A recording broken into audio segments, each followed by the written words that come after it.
তিনি ছিলেন মধ্যম আকৃতির সুঠাম দেহের অধিকারী একটি মানুষ। তার চুলগুলো ছিল ঘাড় পর্যন্ত প্রলম্বিত, হালকা হালকা কুকড়ানো। তিনি যখন চুলের ভিতরে তৈল দিয়ে আছড়াতেন, মনে হতো মৃদুমন্দ ঢেউ দেখা যায়। তার কপাল ছিল চওড়া, ভ্রুগুলো ছিল জোড়া ভ্রু, ধনুকের মতো বাঁকা। চোখের পাতাগুলো ছিল ফুটন্ত গোলাপের গোলাপি রঙের এক একটি পাপড়ির মতো। তিনি কখনো বা যখন চোখের পলক ফেলতেন, মনে হতো মৃদুমন্দ বাতাসে গোলাপ পাপড়ি যেন দোল খাচ্ছে। তার চোখের সাদা অংশ ছিল রক্তিমাভ সাদা, কালো অংশ ছিল কৃষ্ণ কালো। তার নাকটা ছিল খাড়া, নাকের ছিদ্রগুলো ছিল ছোট ছোট। নাকের নিচে ছিল সরু চিকন গোফ, গোফের নিচেই সেই গোলাপি রঙের ঠোঁট। তার ঠোঁটগুলো যখন কখনো বা মুচকে হাসত, গোটা পৃথিবীর মানুষ অবাক বিস্ময়ে দেখত গোটা পৃথিবীতে যেন বিজলি চমকিয়েছে। তিনি কখনো বা যখন এই রাস্তা দিয়ে হেঁটে যেতেন, 1 মাস পরেও কখনো যখন সাহাবা হাঁটতেন, তার গায়ের জান্নাতি গন্ধ তারা পেতেন।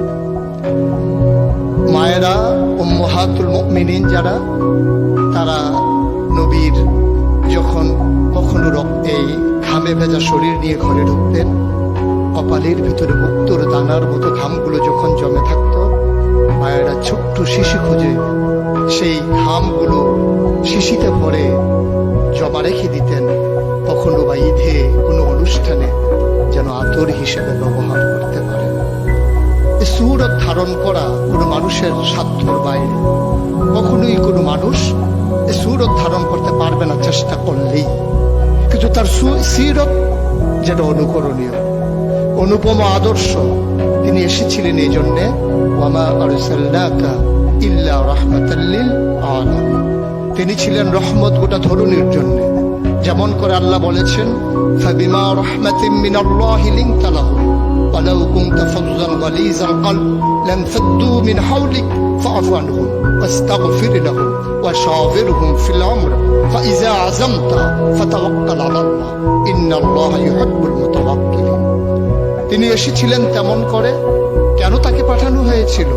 আল্লাহ নিজেই বলেছেন, লাকাদ কানা লাকুম ফি রাসূলিল্লাহি উসওয়াতুন হাসানা। তিনি ছিলেন মডেল, তিনি ছিলেন আইডল, তিনি ছিলেন আইকন, তিনি ছিলেন অনুপম আদর্শ, তিনি ছিলেন উসওয়াতুন হাসানা। তিনি গোটা মানব জাতির জন্য সকাল থেকে সন্ধ্যা, রান্নাঘর থেকে সংসদ ভবন, তার জীবনের ব্যক্তি জীবন, পারিবারিক জীবন, সমাজ জীবন, রাষ্ট্রীয় জীবন, অর্থনৈতিক জীবন, ইন্টারন্যাশনাল রিলেশন, সকল ক্ষেত্রে তিনি ছিলেন আদর্শ, তিনি ছিলেন মডেল, তিনি ছিলেন আইকন। একবিংশ শতাব্দীর সূচনা লগ্নে দাঁড়িয়ে ওরা পৃথিবী যখন ঝঞ্ঝা বিক্ষুব্ধ, ওরা পৃথিবীর মানবতা যখন আজকে ভুলুণ্ঠিত, আজকে শুধু মুসলিম নয়, ওটা মানুষ যখন আজকে অপর মানুষের বুটের নিচে পৃষ্ঠ হচ্ছে তার জীবন, মানুষগুলো যখন আজকে রক্তে রঞ্জিত হচ্ছে তার গোটা দেহ, সেই ফিলিস্তিনের দুধু মরুভূমি আজকে যখন আমার কিশোর ভাইয়ের রক্তে রঞ্জিত, সেই ঝিলাম নদীর পানি আজকে যখন স্বচ্ছ স্ফটিকের মতো আর নেই, কাশ্মীরের ভাইয়ের রক্তে যখন রঞ্জিত, পার্শ্ববর্তী আরাকানের মুসলমানেরা আজকে উখিয়ার সেই টেকনাফের তাঁবুর নিচে তারা যখন মানবেতর জীবন যাপন করছে, আজকে বারবার মনে পড়ে সেই নবীজির কথা।